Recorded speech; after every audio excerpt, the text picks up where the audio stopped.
America, a story buried for 5 years, is finally coming to light. On one side, Ilhan Omar, shielded by power, protected by institutions, untouchable, or so it seemed. On the other, Tom Homan, the nation's top border enforcer, the man who refused to look the other way, now reopening files they hoped would stay buried forever. For years, whispers of fraud were dismissed, evidence ignored, questions silenced. But now, the scales are tipping. The hidden is surfacing. The untouchable is finally under scrutiny.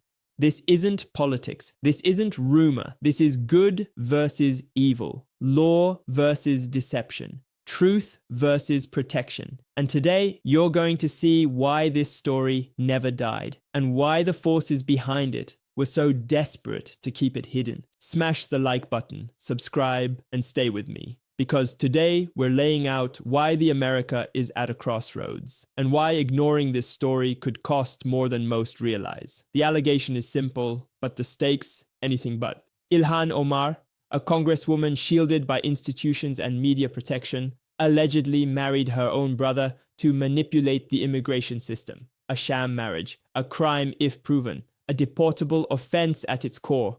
Picture it, a quiet filing cabinet somewhere in Washington.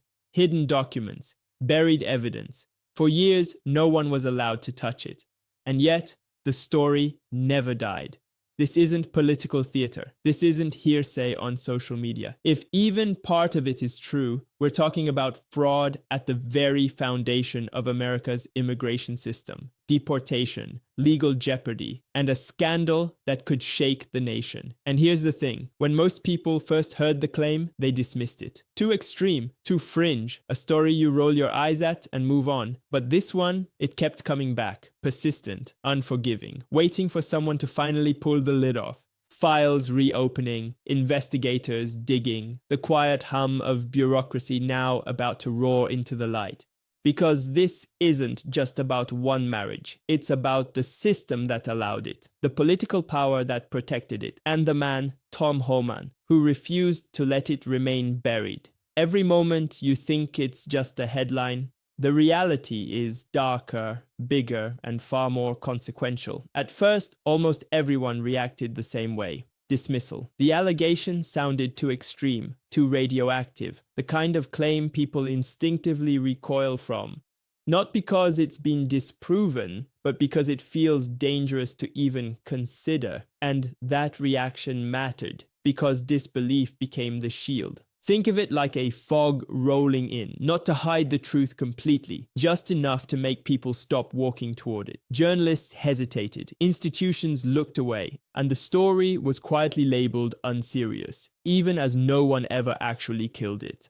That's the first emotional low, the moment where truth stalls. But here's the payoff for staying with this story. That reaction wasn't organic. It followed a pattern. Every time the allegation surfaced, it was swatted down with ridicule instead of evidence. No documents released, no clean debunk, just smirks, headlines, and the word conspiracy doing all the heavy lifting. And psychologically, that word works. It tells people, don't look closer. It tells institutions, you're safe to ignore this. Meanwhile, Tom Homan is on the other side of the frame. Not loud, not theatrical, just watching, waiting. Here's where the contrast sharpens. Ilhan Omar exists in a world of insulation, media buffers, political allies, and a narrative that treats scrutiny as persecution. Homan exists in a world of files, statutes, and consequences, where accusations are either false or provable, and silence means something is wrong. That tension creates the next emotional rise, because while the public rolled its eyes, the story kept resurfacing, like a bruise that wouldn't fade, each time more defined, each time closer to the bone. And for viewers who stick around, this is the reward. You begin to realize this wasn't a story rejected by evidence. It was a story rejected by comfort. Comfort for institutions, comfort for media, comfort for a system that did not want to test its own reflection. The question quietly shifts here. Not, is this allegation true? But why was everyone so afraid to find out? And once that question lands, there's no going back. Because from this point forward, the story stops being about disbelief and starts being about delay. Delay by design, delay with consequences, and that's when the man who was never supposed to speak finally does. Here's where this stops being just a controversy and starts becoming a moral test. Because in America, we're supposed to believe in equal justice under the law. No protected class, no untouchables, no special rules for the powerful. And yet, this story refused to die precisely because those principles were being bent. Year after year, the allegation resurfaced, not louder, steadier, like a drumbeat beneath the noise. Each time someone tried to bury it, it came back with more detail, more witnesses, more unanswered questions. That's not how false stories behave. False stories burn fast. This one endured. And this is where patriots should pay attention. Because while the media mocked, while institutions stalled, while political allies circled the wagons, Americans who still believe in borders, law, and sovereignty kept asking the same question: why won't anyone investigate this? This wasn't about hate, it wasn't about identity, it was about the law. If an ordinary citizen did this, if you did this, there would be no debate, no hesitation, no years of silence. The consequences would be immediate. That's the moral fracture line. And this is where Tom Homan enters the story again. Not as a commentator, but as a symbol, a man who represents enforcement over excuses, order over chaos, duty over politics. While others treated the allegation like a third rail, Homan treated it like what it was, a question that deserved an answer, for conservatives, for Republicans, for Americans who still believe the nation survives only if its laws mean something. This is the moment the fog begins to lift. Because the first crack wasn't a headline, it wasn't a viral clip, it was persistence. Persistence from people who refuse to accept that some individuals are simply above scrutiny. Persistence from those who understand that once the law becomes selective, the republic is already weakening. This is the emotional turning point. The realization that the system didn't fail by accident. It hesitated by choice. And every year of silence wasn't neutrality, it was complicity. So here's the call to action, and it matters. If you believe America works only when the law applies to everyone, you don't look away now. If you believe borders matter, citizenship matters, and truth matters, you stay engaged. And if you believe this country belongs to its people, not its political class, you demand answers. Because once the cracks appear, the wall never looks the same again. And in the next moment, those cracks widen. When the silence finally breaks, and a man who was never supposed to confirm anything does. This is the moment political scientists recognize immediately, the inflection point where silence stops being caution and starts becoming evidence. For years, the strategy was containment, classic institutional behavior. When an allegation is politically dangerous but legally unresolved, the system does not refute it. It starves it. No comment, no investigation, no daylight. The assumption is simple. Attention dies faster than truth. That strategy held until Tom Homan spoke. And what makes this moment so consequential isn't what he said. It's that he said anything at all. In Washington, there's an unspoken rule. If a claim is baseless, officials deny it cleanly. If it's sensitive but false, they bury it with paperwork.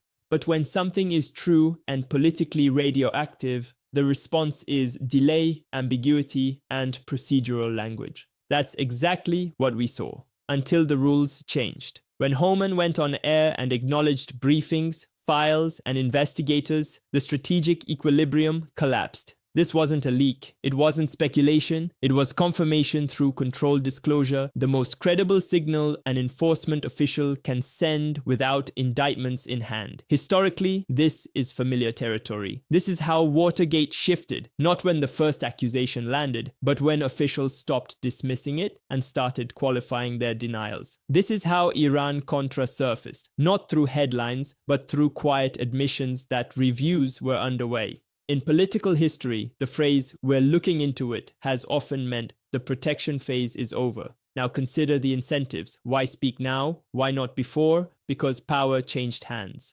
Political accountability is not just about facts. It is about jurisdictional permission. During the previous administration, pursuing this case would have imposed asymmetric political costs. Enforcement agencies understood the signal. Advancing this file would damage the governing coalition. So the rational bureaucratic choice was inaction. That is not conspiracy. That is institutional self-preservation. But with Trump back in command, the incentive structure flipped. What was once punished is now rewarded. Enforcement becomes alignment, not rebellion. And suddenly, the same facts produce a radically different outcome. This is where consequences enter the frame. If the allegation is validated, it doesn't merely implicate Ilhan Omar. It implicates the gatekeepers, the DOJ officials who stalled, the agencies that cited statutes instead of substance, and the media institutions that substituted moral framing for factual inquiry.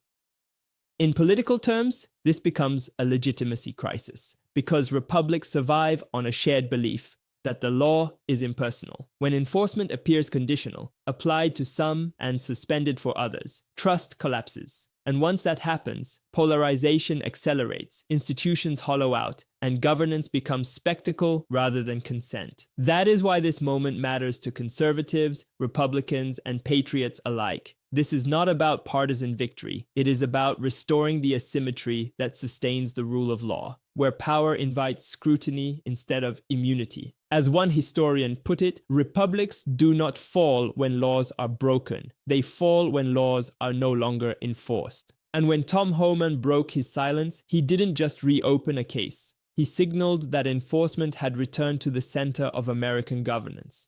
The question now is not whether this story advances, it's how far it goes, and how many institutions it forces to answer for what they chose not to see. This is where the story stops being about law enforcement and becomes about power, specifically who controls reality in a modern democracy. In political science, this is called agenda control. The media does not need to prove a story false to neutralize it. It only needs to decide that the story does not matter. Silence, framing, and ridicule become tools of governance. And that is exactly what happened here. For 5 years, the dominant press didn't investigate the allegation. It didn't disprove it either. Instead, it framed the question itself as illegitimate, not wrong, dangerous, not false, off limits. That distinction is critical. When a media ecosystem abandons its watchdog role and adopts a protective one, it stops serving the public and starts managing consent. The goal is no longer truth-seeking. It is narrative stabilization, damage containment, political risk mitigation. Historically, republics enter their most fragile phase not when corruption appears. Corruption is ancient. But when elites agree implicitly that exposure is more dangerous than decay. Rome didn't fall because laws were broken. It fell because the ruling class stopped enforcing them evenly. The American press once understood this. The Pentagon Papers, Watergate, Church Committee hearings, moments when journalists believed their highest duty was to the public, not to outcomes. But something changed. In the last decade, journalism increasingly merged with ideology. Stories stopped being evaluated on evidence alone and started being filtered through consequence. Who does this help? Who does it hurt? What happens if people believe it? That is not reporting. That is governance by narrative. And this is the moral turning point for the country. Because when enforcement officials are silent and the media refuses scrutiny, citizens are left with a dangerous vacuum. One where trust erodes and people begin to believe, correctly or not, that there are two systems of justice. One for the protected, one for everyone else. That belief, once widespread, is corrosive. It destroys civic faith faster than any scandal ever could. This is why the Homan moment matters beyond Ilhan Omar. It represents a fork in the road. One path leads forward toward equal enforcement, uncomfortable truths, and institutional repair. The other leads deeper into managed reality, selective law, and permanent distrust. For conservatives, for Republicans, for Americans who still believe the Republic is worth preserving, this is not a moment for celebration, it is a moment for reflection, a warning sign. Because a nation cannot survive if its laws are optional, its media is partisan armor, and its institutions answer first to power instead of principle. This story is not about the past 5 years. It is about the next 50. And the question now facing the country is stark. Do we still believe that truth should be pursued even when it destabilizes the powerful? Or have we decided that stability matters more than justice? That answer will determine what kind of America comes next. Every republic reaches a moment when it must decide what it actually believes, not in speeches, not in slogans, but in enforcement. This is one of those moments. History shows us the pattern clearly. Nations do not collapse because they lack laws. They collapse because those laws become selective, because enforcement bends around power, because truth becomes negotiable when the consequences feel inconvenient. The American experiment was built on a radical idea that no individual stands above the law, that citizenship carries obligation, that institutions exist to serve the people, not shield themselves. When that principle erodes, decline does not announce itself loudly. It arrives quietly, through exceptions, through delays, through stories everyone knows, but no one is allowed to touch. That is what makes this moment a warning, not just a scandal. If this investigation proceeds fully and transparently, it sends a message far beyond one name or one case. It says the Republic still has a spine, that accountability did not expire with political pressure, that the law still means what it says. But if it stalls again, if the files disappear, the questions fade, and the silence returns, then the message is just as clear. That America now operates on two standards, one written in statute, the other enforced by power. That is not a partisan outcome. That is a civilizational one. Republicans, conservatives, and patriots should understand this better than anyone, because limited government only works when laws are enforced. Sovereignty only matters when borders mean something, and liberty only survives when truth is not managed for comfort. This is not about revenge. It is not about spectacle. It is about restoration. A nation willing to confront uncomfortable facts is a nation capable of correcting itself. A nation that refuses to do so drifts, slowly, then all at once, into managed decline where outcomes are pre-decided and accountability is theater. This is the fork in the road. One path leads to renewal, painful, disruptive, but honest. The other leads to erosion, calm on the surface, hollow underneath. And history is unforgiving to countries that choose comfort over courage. So this is the moment to pay attention, to stay engaged, to demand equal justice, not selectively, not symbolically, but fully. Because the future of the Republic will not be decided by how loudly leaders speak about values, but by whether they are willing to enforce them when it matters most. And that choice is being made right now. This is just the beginning. The story isn't finished, the files aren't closed, and the consequences are far from over. Every detail, every revelation, every decision now shapes the future of accountability in America. If you want to see the next chapter unfold, the evidence, the investigations, and the forces fighting to keep the truth hidden, stay with us. Click through, watch the next video, and follow the trail before it disappears again. The full story is bigger than any one scandal, and you won't want to miss what comes next.